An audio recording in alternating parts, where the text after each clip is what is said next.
All right, everybody, this is episode 57 of the Beef and Bitcoin podcast with your host, CH.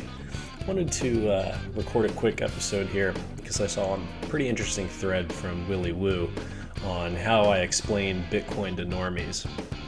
And explaining Bitcoin to anybody is something that I think about a lot. I'm always running conversations through my head, different arguments to make depending upon who I'm talking to. And Tantra Labs also did an interesting 3-part series about pitching Bitcoin to different sets of people. And I think when you are pitching Bitcoin, if you are pitching Bitcoin to somebody, you really need to take into account their different experiences, maybe where they come from, how old they are, what kind of investments they've been into in the past, are they interested in technology, what, if anything, do they know about money, etc. It's not an easy thing to pitch, and I am still really struggling with the best all-around way to pitch it, because I don't think there's one good way to pitch it. It really depends on who you're talking to. So I want to go through Willy's thread here and give my take, dig a little bit deeper on a couple of things. All right, so to get started, Bitcoin is the first invention of something on the internet that cannot be copied. When something is scarce, it can store value. Fine art and gold are some examples. So with that first piece, I was listening to another Bitcoin book about Bitcoin. I think it's called like Sovereignty Through Mathematics. And there was a quote in that book, and I'm paraphrasing here, that said something like, digital scarcity is something that can only be invented once on the internet. And when I think about that, the first time I heard it, it kind of blew my mind, because if scarcity is something that can only be invented once on the internet, then you would assume that, okay, Bitcoin's kind of your one shot at absolute scarcity. And I think there's a big difference between relative scarcity and absolute scarcity. So when you think about scarcity in the context of Bitcoin, we know that there's only going to be 21 million Bitcoins, period. That's it. It's a defined variable within the Bitcoin software, and that's it, period. Can't be changed. If it gets changed, that's no longer Bitcoin. It's debatable among certain groups whether it is or it isn't, but in my opinion, if the hard supply limit of 21 million coins is lifted, that's no longer Bitcoin. We can pack up our things and move forward. But when you think about other terms of scarcity that aren't digital in nature, I guess outside of land, and this is where it gets a little tricky. So when you think about scarcity in terms of gold, sure, it's scarce and it's rare, and we know that because of its stock to flow ratio can be one way that we'd have a good understanding of gold's rarity, right? So we know that over the last 5,000 years, the majority of the gold has been mined from the earth, and it exists above ground. And that typically there's only between 1 and 2% of new gold that is added to that supply. So in other words, the stock to flow ratio of gold, which is, I don't know, call it 60-ish or 50, means that new gold that is produced on an annual basis will not greatly impact the inflation rate of that gold. So you can mine gold until you're blue in the face, and it's not going to put a dent into the overall amount of gold that is already exists in the world. So that would show that it is rare and scarce because the majority of it already exists, and it takes a hell of a lot of work to create more gold. So it's rare. Now, when you also think about, can things store value? From a logical standpoint, how do you store value? How does something store value at all? And I think Eric Voskuil said this, and it hit me a little hard, because I was like, all right, well, yeah, nothing can actually store value because all value is subjective. how can anything actually store value? Subjectively, I can think or assume that something else can store value for me, and we know that historically certain things have worked well as a store of value, gold being one of them. More recently, land has been a relatively good store of value.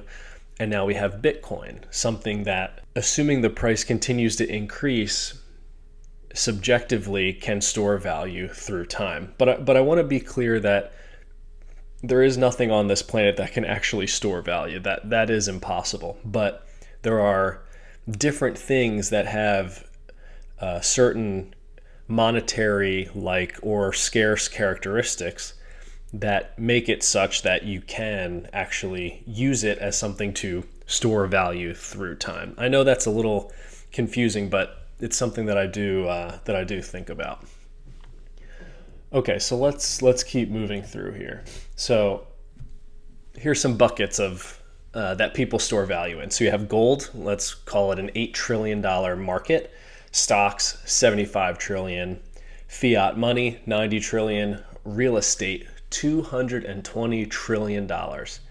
And then we have a value that you can store online, and that's Bitcoin, $150 billion. It's probably actually less now because this tweet is a little on the older side, about a week or so old, and we've recently dropped a little bit, but that doesn't really matter. And we're in a post-industrial internet age, and Bitcoin is growing from being a thimble to a bucket.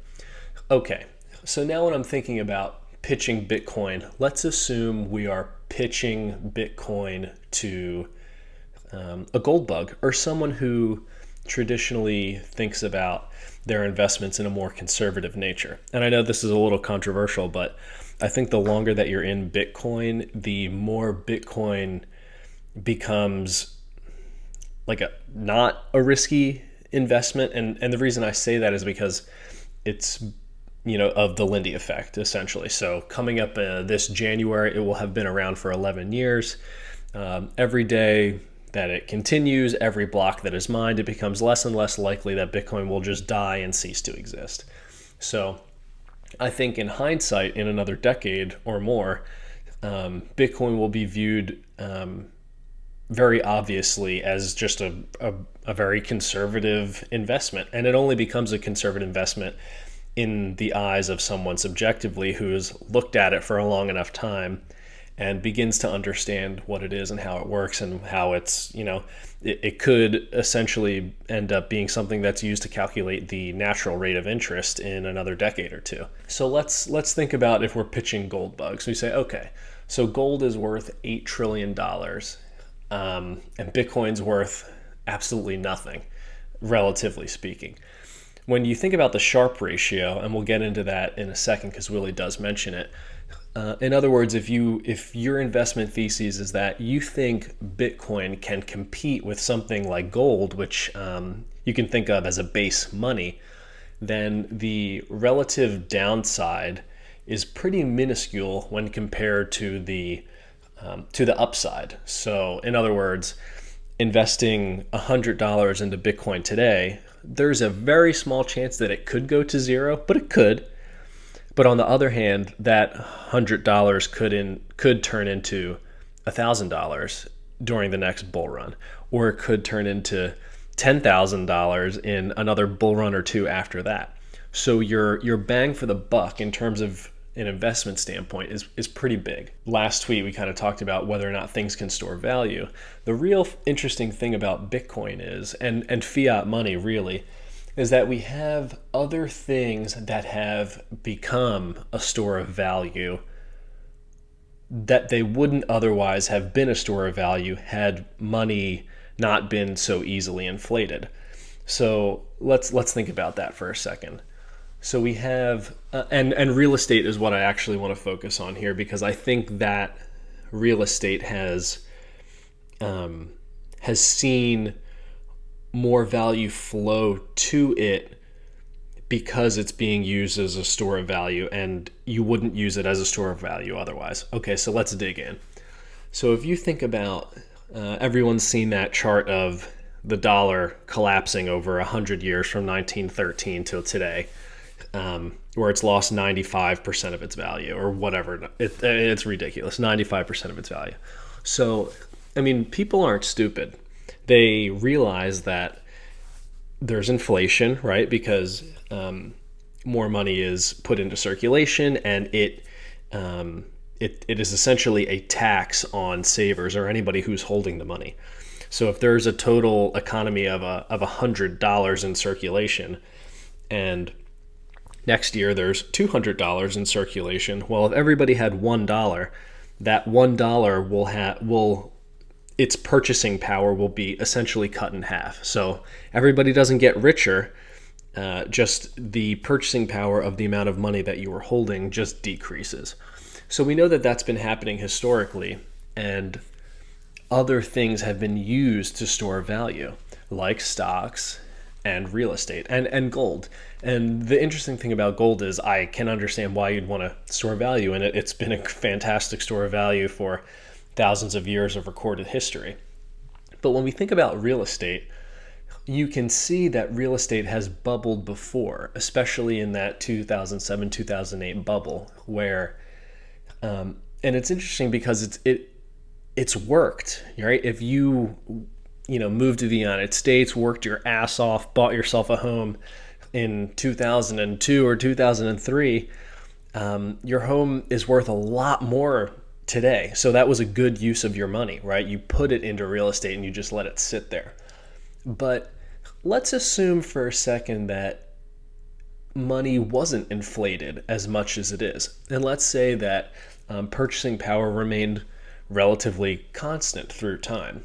Well, if I knew that the money I saved wasn't going to be worth less in the future, and I didn't need to put that money to work, maybe money wouldn't have flowed into real estate, thus inflating the prices.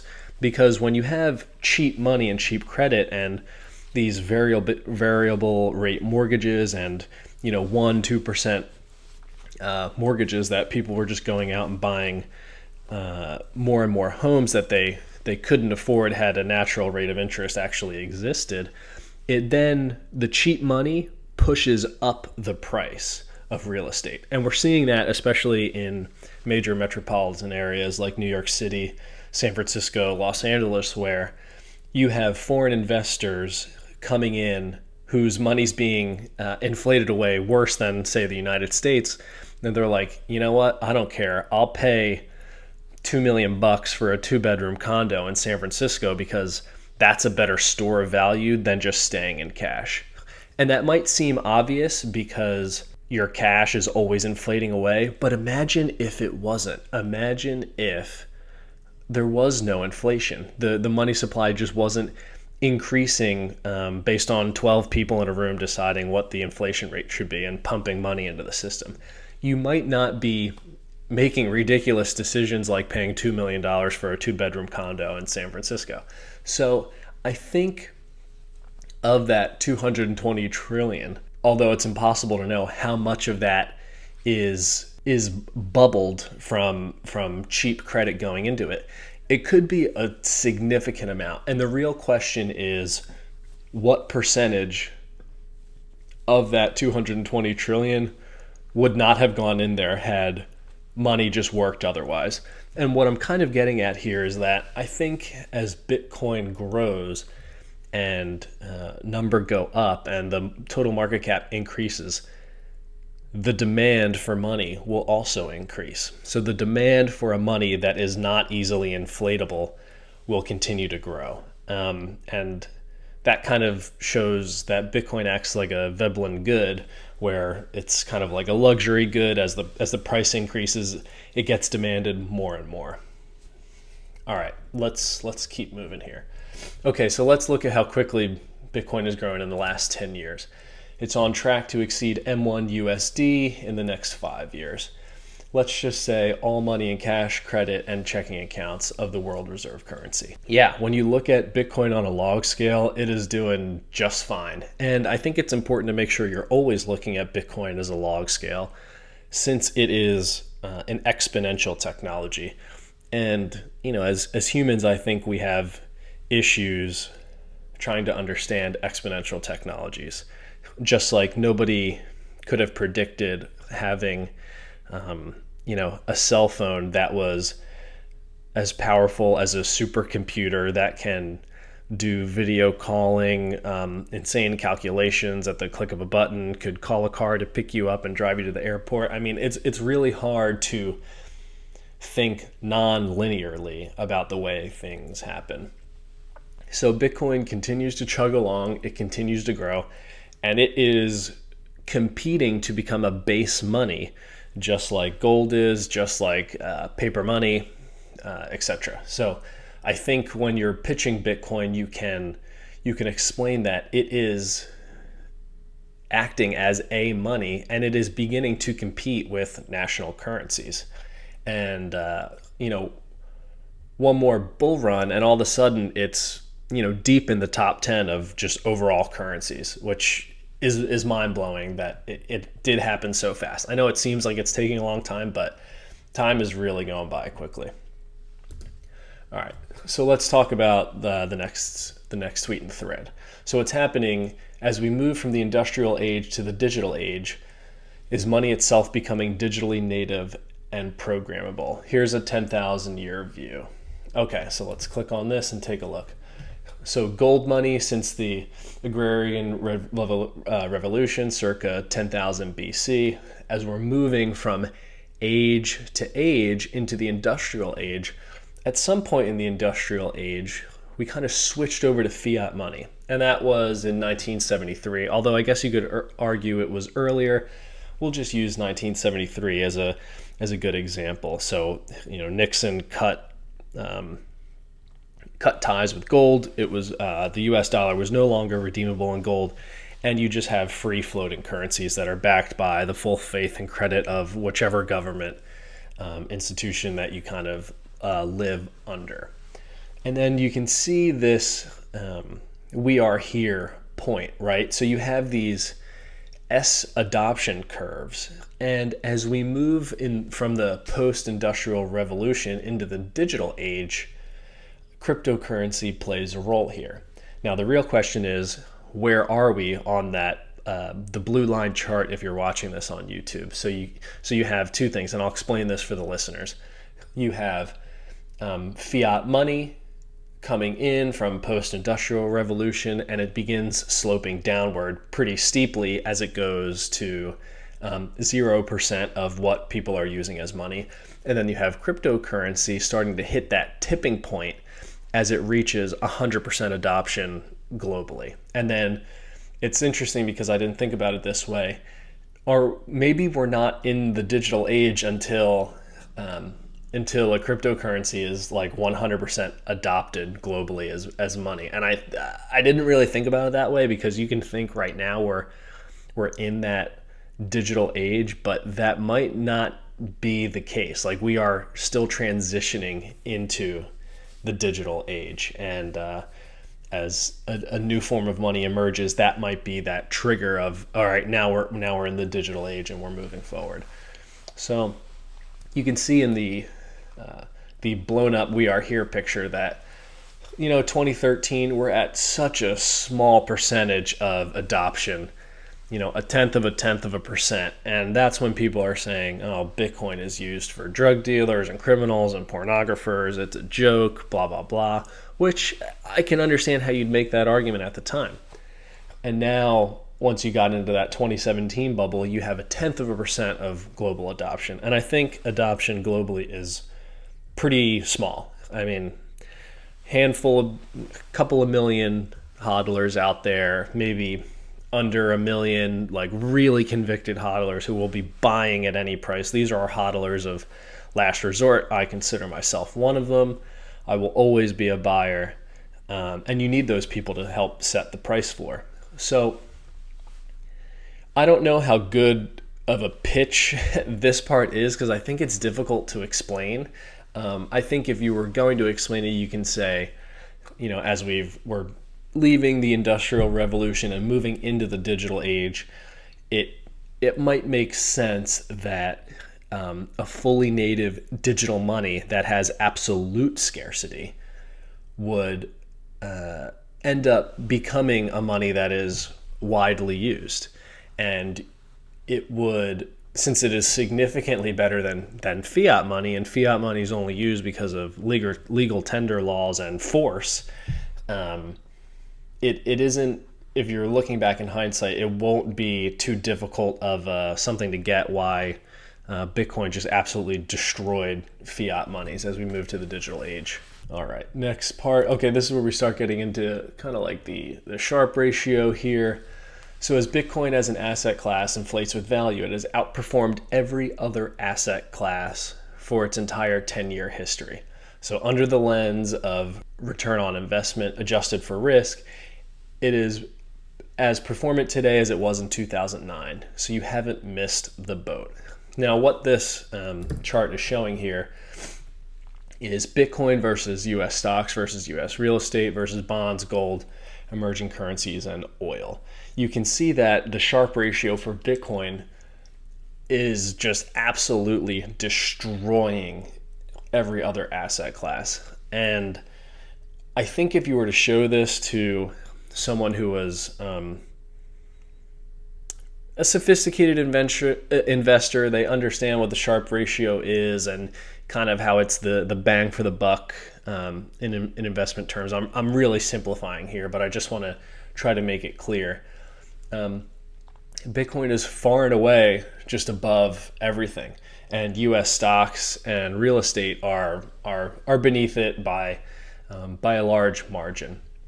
So if you're thinking objectively, regardless if you think Bitcoin is a scam or a Ponzi scheme or actually has the potential to become a competing money, it's hard to argue with the facts of what the Sharpe ratio shows us here. Now, in terms of pitching Bitcoin, this is where it can get a little sketchy. If I'm assuming if you're a listener here, you might think that Bitcoin is a great investment and will pay off unbelievably well in the long term. But the person you're pitching Bitcoin to probably doesn't think that. And for good reason. I can understand why. They were most likely taught Keynesian economics, and that, money is something that only the government can create. It's not just a product or service like anything else that the free market could determine. It would just be impossible, right? So I can understand why people don't get it, because why would you get it? You don't learn anything about money in school or even higher education, which blows my mind the more and more I think about it. But, when you're pitching Bitcoin, you can say, listen, when you compare Sharpe ratios, you can show them this chart and say, it's outperformed everything by a large margin. And if you have, when you're thinking about your investment portfolio, even 1% of your assets into Bitcoin and leaving 99% in cash has performed better or just as well as 100% stock allocation in the S&P 500. So, and again, that's not investment advice. Those are just facts. That is how the math works out. That just is what it is. And eventually, I think what happens is you're going to have hedge fund managers and other investment advisors who will be early adopters of Bitcoin, who will have performance gains that will absolutely destroy their colleagues and their other competitors who just dismissed Bitcoin. And people will start to say, like, where were you on this? How did you not see Bitcoin coming? Why didn't you put 0.1% of my portfolio into Bitcoin, or 1% or 2%? Or why didn't you put 1% in and de-risk other parts of my portfolio into cash instead? So you can have the liquidity needs if you wanted to buy more of another asset. So I think that's a good way to talk about Bitcoin with someone who's a little bit more of a sophisticated investor. You can say it's been the best performing asset in the last 10 years. And when you compare the Sharpe ratio of Bitcoin with other asset classes such as US stocks, real estate, bonds, gold, it has performed much, much better than those historically. All right. And after that, they'll usually ask about buying some Bitcoin. He claims his hit rate is 90%. That sounds a little high, but I've listened to Willie talk. He's a smooth dude. He probably has his pitch down much better than I do. Um, so yeah, and then I want to quickly jump into the pitching Bitcoin articles from Tantra Labs, and Brecky von Bitcoin authored these. And we can kind of talk about these for a second. So the Wall Street fat cat, that would be where you'd want to focus on the Sharpe ratio, right? You could say, okay, well, it's outperformed everything else over the last 10 years. Those are just facts. There's not much else to think about it. Millennials are interesting because as a millennial, you kind of need to think about how are you going to afford that $1 million home that might just be an average price home when you're making $50,000 a year. It might seem like it's really out of stretch. And as you're dealing with more and more inflation, you need to figure out where you're going to store your wealth. Now, since millennials and the generations below it are more digitally native, they might be more interested in Bitcoin and not have as difficulty trying to wrap their head around it. There are many millennials who also remember the financial crisis in 2008 and Occupy Wall Street and bailing out the banks and all that bullshit. You can pitch Bitcoin as money that the bankers just can't control, and it can't be inflated, and it can act as a hedge if that's the way that you think about Bitcoin. So millennials will certainly be the biggest buyers of Bitcoin, and over the next 10 years they're going to have the most disposable income out of all the generations as they kind of replace the boomers in that C-suite level or really high earners. They're going to be the biggest buyers of Bitcoin. So I think millennials are an easy pitch. You can pitch it as digital gold. You can pitch it as uninflatable money that can't be bailed out. You can kind of use those trigger words. Gold bugs are interesting because I don't know why gold bugs aren't more interested. I know that they enjoy the physicality of gold and think that is a pro, which it can be, but it's also a con because it is physical, right? So it's not very difficult to hide, and you can't send it over a communications channel, and it can be difficult to take with you if you're moving. If you ever listen to any historical accounts of, say, the Holocaust, where as Jews were migrating from one country to the next out of Germany, they would sew their gold into their clothes in order to try to get through border security from one country to the next. And trying to sneak gold anywhere is almost impossible. And you can't wear it as a ring or a necklace or something because that's easy to spot and you can take it. But with Bitcoin, you can memorize 12 or 24 words or put them on a piece of paper and walk across a border, and then boom, you can magically bring that back through the powers of math and cryptography. So while Bitcoin's digital nature can be seen as a con because it's digital, it's also very beneficial because it is digital, and you would need something to actually be digital in order to have a brain wallet, as they call it. Now, I'm not necessarily recommending using a brain wallet, but the option is there, and that is something that is unbelievable. And I think as the stock to flow ratio begins to be more understood as something that could teach us why humans value scarce assets, gold bugs will start to come around. I mean, gold bugs should totally be our friend here. There are boomers who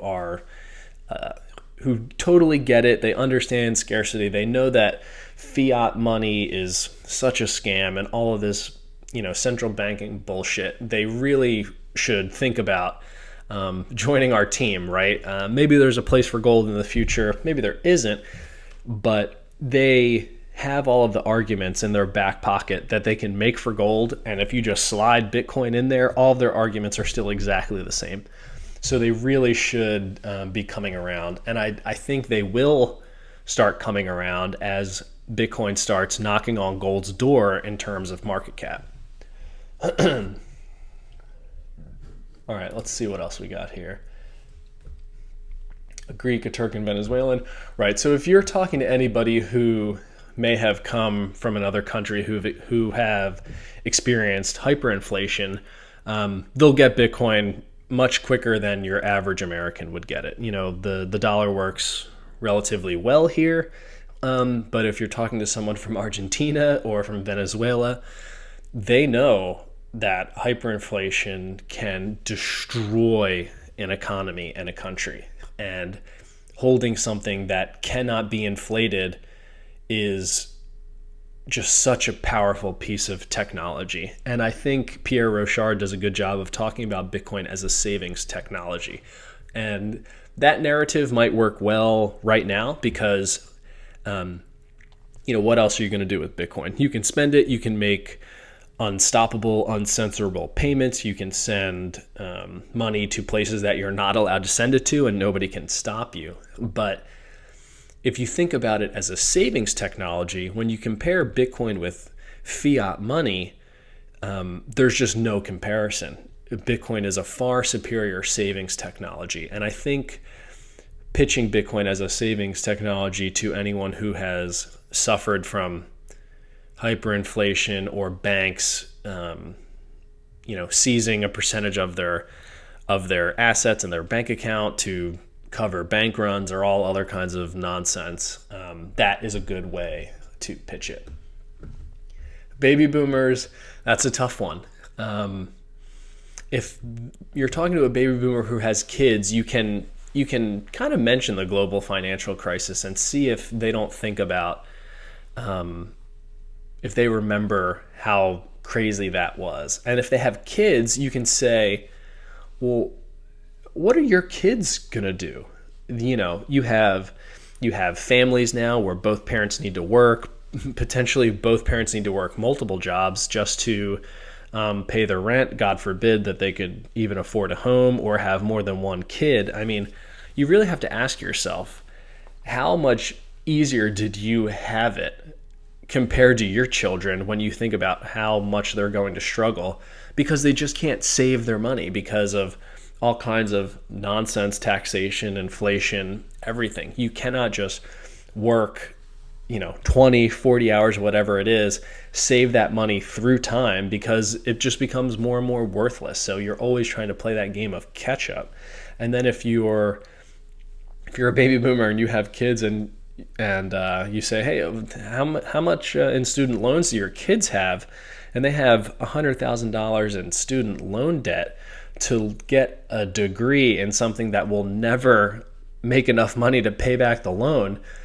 You can see where it starts to make sense, and you can kind of weave in like all of that is only possible because of government money. Government can just print that money out of nowhere on a low interest loan and say, sure, go take out a loan to learn how to be a stay-at-home astronaut or something absolutely ridiculous from an educational standpoint. And all that does is push up the price of education exactly as it pushes up the price of real estate. So I think if you tell the baby boomer to think about their kids and how it's different for them than it was for them, that they might have a better understanding of Bitcoin and why something like it is important. The Gen Zer, yeah, I'm hoping Gen Z really start to get Bitcoin. They're totally digitally native and internet native. I have high hopes for Gen Z and just, I don't know. I have a feeling they're going to get Bitcoin even better than millennials will, because there's a large group of millennials that are leaning in a way where they think government really does have their back and will take care of them into the future. And that's because their boomer parents were told the same thing and probably, and they went through the public school system and they think a lot of these same things. So they really think, government's trying to work their hardest and do their best to take care of you into the future. And I think the Gen Zers are more skeptical of that, partially because of memes, actually, because some of these memes are really good and they're so logical that the light bulb goes off really quickly. They're not going to fall for it like millennials will fall for it. I don't know how many times I've heard my grandmother tell me when I say things like, I'm not going to have Social Security when I'm your age, like it's just not going to exist because it literally is a gigantic Ponzi scheme. And she goes, oh, no, it'll be there. Don't you worry. But she's telling me that because she actually believes it. And I can understand why she believes it, because she's benefiting from it right now. And she can think, oh yeah, there's going to be people that'll pay in for you. And when you really sit down and look at how it works, it is a Ponzi scheme. And I just don't think the Gen Zers are that stupid. They're not going to fall for it the way many millennials will. And then the last piece, the Buddhist, we can skip that. I think from a somewhat of a religious standpoint, you can really make the argument of thinking about Bitcoin as a religion. It is a voluntary, non-aggressive way of life that will essentially, hopefully, defund the state and the state apparatus that, while I'm sure they are trying to have the best of intentions with taking care of their citizens, doesn't ultimately work because you just can't centrally plan economies and hundreds and hundreds of millions, or if not billions of people, and take care of every single one of them. You really need to empower the individual and let them help themselves. And I think thinking about Bitcoin from a religious standpoint isn't all that crazy to think about. So let's move forward here. Christian fundamentalists. All right, we kind of touched on that. The Jewish grandmother. Yeah, I mean, we definitely talked about that with gold and taking gold from one place to another. I mean, it really just makes sense. The central banker. Okay, so pitching Bitcoin to a central banker, I mean, good luck. I wouldn't even waste your time. Don't forget that they get paid and are funded by the state to come up with research that supports the state and the central banking apparatus. So if you think that a central banker is going to write a 100-page thesis on why they should switch to a Bitcoin standard rather than the traditional central banking system that they have today, it's just not going to happen. They're not going to bite the hand that feeds you. While I do think it would be a fantastic idea, and the first small country with a central bank that decides to hoard Bitcoins and ride out the storm and move to a Bitcoin standard will see so much human flourishing you will not be able to imagine. I think it'll work out very well for those countries that adopt Bitcoin. But the problem is you can't tell anybody, right? You want to be sneaky about it. And that's where I kind of wanted to close on. You can't. Okay, so when you're pitching Bitcoin, of all the things that we talked about already so far, none of it really matters unless number go up. And the reason I say that is because when I was getting into Bitcoin in 2017, as I've mentioned on other podcasts, I had a coworker who was telling me about Bitcoin and Ethereum and, it keeps going up and blah, blah, blah. And I kept dismissing. I was like, dude, don't waste your money with that stuff. Just buy some stonks, don't do anything too crazy. And he just kept telling me about his friends that were making so much money and they were just crushing it. All of a sudden, one of them's going to become a millionaire soon if there's one more pump. And I'm like, holy shit. Like, I want to be a part of that. And I bring that up because no one is above getting rich. And price will always drive adoption. I think I said this in a tweet to somebody else that People will convince themselves to buy Bitcoin. People will tell themselves whatever they need to tell themselves in order to buy Bitcoin, because they will see people around them who have told them about Bitcoin for the last however many years, that they're getting rich or retiring early or quitting their jobs or buying apartment buildings or taking vacations to Bora Bora or wherever.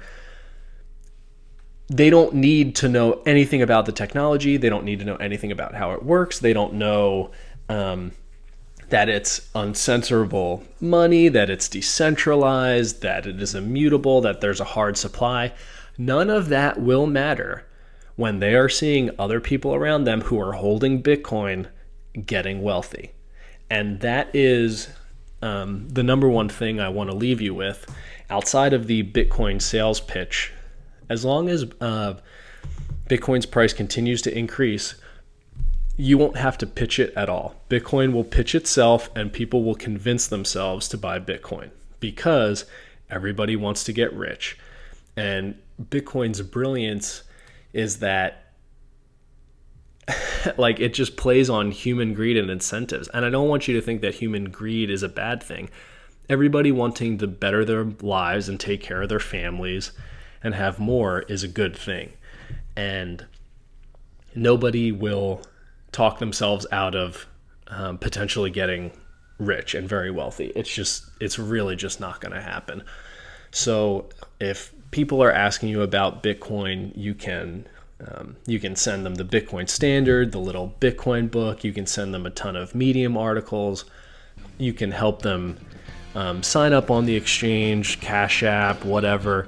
You can help them set up their hardware wallets. You can help them run a full node. You can do all of those things that Bitcoiners would help other Bitcoiners do. And I think that is what you should really be focused on when thinking about pitching Bitcoin.